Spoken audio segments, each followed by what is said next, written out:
Somewhere beyond the recesses of time and space, two podcasters are set adrift in a machine, picking up transmissions of movies that are forgotten but not gone.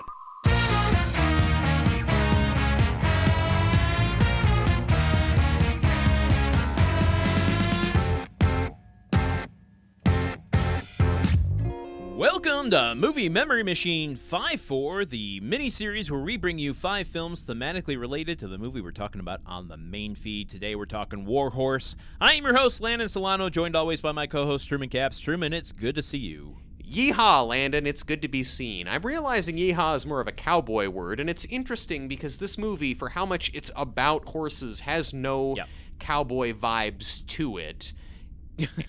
I mean, except that that's the movie that Spielberg wanted to make.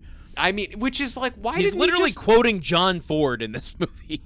Also, if anyone is going to be able to get the money together to make a ripshit Western, it should be Spielberg, right? Like, just make the Western. Yes, I'd fucking see that. He has to make the money back, is the problem. Okay, look, you were saying some stuff about how Westerns don't make any money. I would just point out that the top-grossing Coen Brothers movie is a Western called True Grit that made, like, over $100 million. So it's an aberration. When you look at the genre as a whole over the last 20 years, they don't make a lot of money. Well, how much goddamn money did War Horse make? Not well, actually, I guess it did turn a profit, thanks to all the... Yes, it did. All the, especially internationally. Yeah. Well, anyway, that's just sort of a recap of what we talked about in the main feed episode. Go check it out if you want. What movies does the machine think are thematically related to War Horse? All right, these are going to be a surprise even to me. Let's move to the first film we've got. Secretariat. Is that a surprise to anyone? The other main horse movie? Yeah. Now, I haven't seen this. I don't... horse girl energy. Why? Because the poster here is a girl touching a horse, or a woman touching a horse. And the whole premise here seems to be that housewife and mother Penny Chenery agrees to take over her ailing father's Virginia-based Meadow stables despite her lack of horse racing knowledge. Against all odds, with the help of veteran trainer, she manages to navigate the male-dominated business, ultimately fostering the first Triple Crown winner in 25 years. Magnificent horse. Magnificent horse. What you're saying is... the girls can do it too, y'all. Or the girls can do it too, comma, yeehaw. I feel like I get Secretariat mixed up with Seabiscuit, the other horse movie that came out a few years earlier. Seabiscuit, I think, had some real critical cachet. I don't remember what the story is on Secretariat. I just explained it to you. Well, no, I mean, I get the broader story, Landon, the broader story. How did the public react to Secretariat? Like, I feel like this movie is best remembered as a running gag on BoJack Horseman at this point. Yes, agreed. In fact, I'm wondering if the machine is malfunctioning and letting us see inside its database at this point. Or is it just that there's not that many horse-centric movies out there? I think there's a lot of horse-centric movies out there. Are they memorable? That's the question. Or are they direct-to-video things? I mean, I remember on our old podcast, there's, like, multiple Richard Karn movies where he works at a horse camp and is, like, the love interest for the main adult lady at the horse camp. Yeah, that movie is called Horse Camp. Yeah. Well, is Horse Camp on here? Let's go to the next one and see. All right, let's find out. Seabiscuit, as seen in the previous one. You know what I remember about Seabiscuit? What? Which I watched, I think we got from either Blockbuster Video or Netflix shortly after it came out. William H. Macy is in it, playing a horse racing announcer, TikTok McLaughlin. And he's pretty dripped out. He wears some cool looking suits and stuff, and he talks really fast. And I don't remember much else. I just really remember being like, oh, that's the guy from Fargo. Cool. Glad to see you, Mr. Macy. Yeah, this is another historical period piece about a magnificent horse. Challenge to society. Horse movie set in the present day. How come we only learn about old horses? Give me new horses. We do in the movie Horse Camp starring Richard Karn. We don't know what year that's set in, though. That could be like, you know, a soft period piece set in like the late 90s. Okay, that's fair. Yeah. Well, all I remember of this movie is I was high on Chris Cooper at the time, and one of the loves of my life, Elizabeth Banks, is in this movie. Oh. Doing a pivot from comedy into drama. She's standing there at the racetrack with barbecue sauce all over her face and trying to make out with William H. Macy. And he's like, "You smell like a burger. I don't want you anymore." These are wet, hot American summer jokes, obviously. So we don't really. I'm gonna venture a guess. We don't really give that much of a shit about movies thematically related to horse content. So maybe we're not going to have a huge amount of relevant commentary on these ones. We can only know with each one that comes up. So shall we move on? Okay, let's go on to the next one. Black Beauty. Okay, this was made in, I guess, 94. I mean, I'm familiar with the book. I know about the book because when I was a child and was vastly more literate than I am now and would read books all the time, I would read young adult stories from, like, I feel like the 60s or the 70s, and I remember that the female characters in those books were always talking about how much they liked the book Black Beauty. So I have, like you know of it through proxy. Yes, it's like multiple degrees of separation between me and Black Beauty. Do you know Black Beauty? In myth form. I don't really know. I don't know that I've seen this movie. In fact, until this very moment, I thought it starred Ethan Hawke. But the fact that I'm seeing that one of the connections it has to War Horse is that it stars David Thewlis. Oh, okay. Is he the voice of the horse? Is this a talking animal film? I don't even know. I think that I believe that the book is narrated by the horse. I don't know if the movie has horse voiceover in it. Oh, interesting. I don't know. I don't know that I've seen this. If I did, it was like in 1994. I would have been, 12 years old, 11, 12. And your family's taking you to see a horse movie? They're like, I think that's what I'm saying. I'm like, I would have been a little bit too old. As we talked about last movie before War Horse. Oh, Meteor Man, of course. Saying that I'd never seen Free Willy. Like, Black Beauty came out at the same exact time when it's like, I was just a tiny bit too old for those. You can only see one movie that comes out this year about a child forming a relationship with an animal, and you were the only one who watched Black Beauty, and everyone else watched Free Willy. But I didn't. I don't think I did. I have no memory of seeing Black Beauty. You know what, man? I'm sorry to say it. I'm sitting here, I'm just thinking about Black Angus. Is that chain still open, those steakhouses or whatever? I don't know. Should we move on to the next one? Yeah, we're doing this before dinner. Sorry, gang. Yeah, let's go on to the next one. Maybe we'll have something to say about it. The Black Stallion. Cool. I actually do have something to say about this one. Okay, tell me about this one. It looks like a black horse is in it. That's cool. It is. This is in the Criterion Collection. It is a beautifully shot film. It really is just kind of a simple story in a much better way than War Horse is. Stars a kind of late career, but not super late career, Mickey Rooney. It's from 1979, Carol Ballard, who we know from Fly Away Home. Oh, of course. A lot of animal movies, huh? Never Cry Wolf. Duma. Duma is a movie that one of my film instructors when I was at film school really tried to push on me, and I don't know why. We're talking about Black Stallion, not Duma. This is. Did you ever watch a movie. Duma like the way that he wanted you to? I don't think I ever did. No. In fact, I could take think out of there. I never did. No. You didn't listen to your instructors. How did film school turn out again? Never mind. Tell me more about whatever the hell the movie this is. Let me ask you something about War Horse.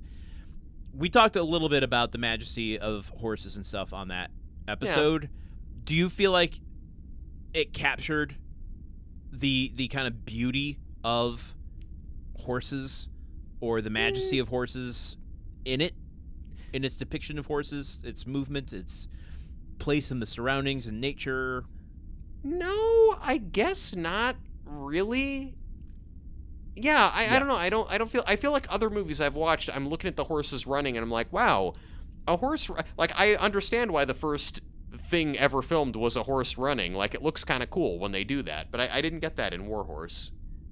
Yeah, this film, I think, is shot so kind of naturally and just brings out very natural beauty that really shows how just kind of beautiful these creatures are in a way that War Horse just does not even come close to. Yeah. Despite it being a beautifully shot film, it never actually frames the animal in a way that, like, I tap into that magical nature of it. Yeah. Well, okay, and again, it's just about this horse. Like, it's just the story of a horse. Did you tell me what the movie was about already? I wasn't listening.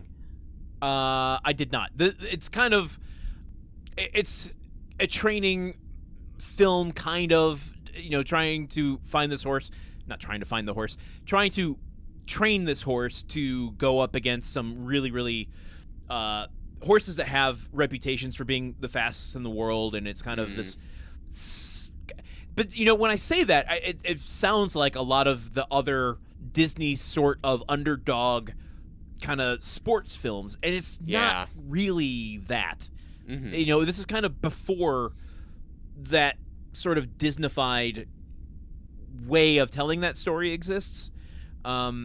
This is very much just, I don't know. It's how okay. There's a comparison forming in my brain of, like, watching the original Bad News Bears compared to the remake of Bad News Bears, where they're both about the same thing. This underdog team, this misfits coming together to play this game, but it's just the way the original is shot captures the naturalism of kids, latchkey kids, bad boys. Yeah. Whereas the remake is just, it's so curated and studio-fied that it loses all of its grit. Yeah. It's kind of a sanitized version of Bad Kids versus actual bad kids. Yeah.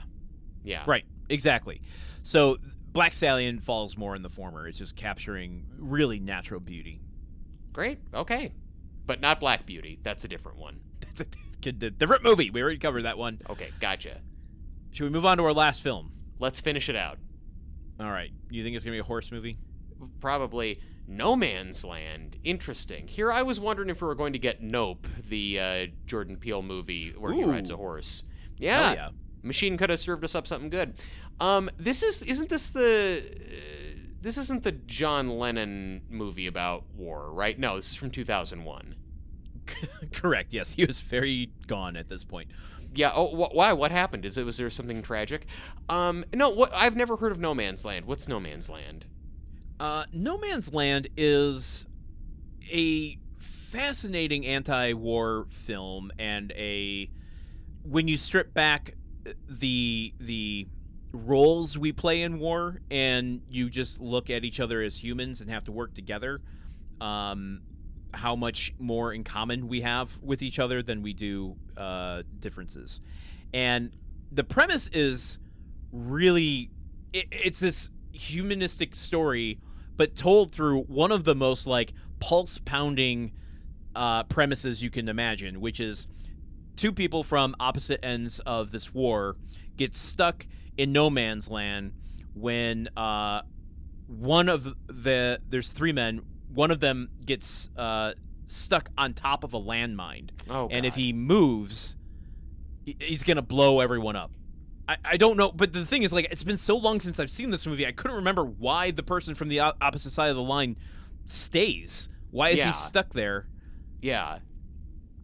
Maybe he's on their side of the line and his buddy can't leave because, I don't know. I can't remember everything, but essentially there's three men. One is stuck on top of a landmine. They're on opposite sides of the war, and they have to stay in this until the UN can come and send UNICEF.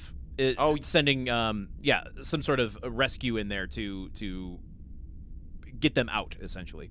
Yeah. Well, I mean, UNICEF is the thing for the children's fund, but like peacekeepers or something to come in and get them out. Like that's UNICEF is they like so good. Trick or treat for UNICEF. Yeah, I mean, valuable work they do. I don't know that they're in the like diffusing landmines with adult soldiers on top of them business. Oh man. Wow. Okay. So it's so again, it's more of that our shared humanity kind of thing without trying to shoehorn a horse into the middle of it.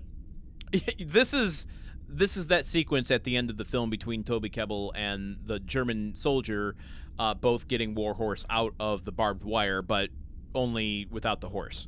And would you say that these guys get into kind of they have a more robust discussion about war than just like two dudes kind of like trading jabs? Absolutely. Yes, Okay. This is a philosophical movie for sure. Two men sharing ideologies and differences and similarities and Okay.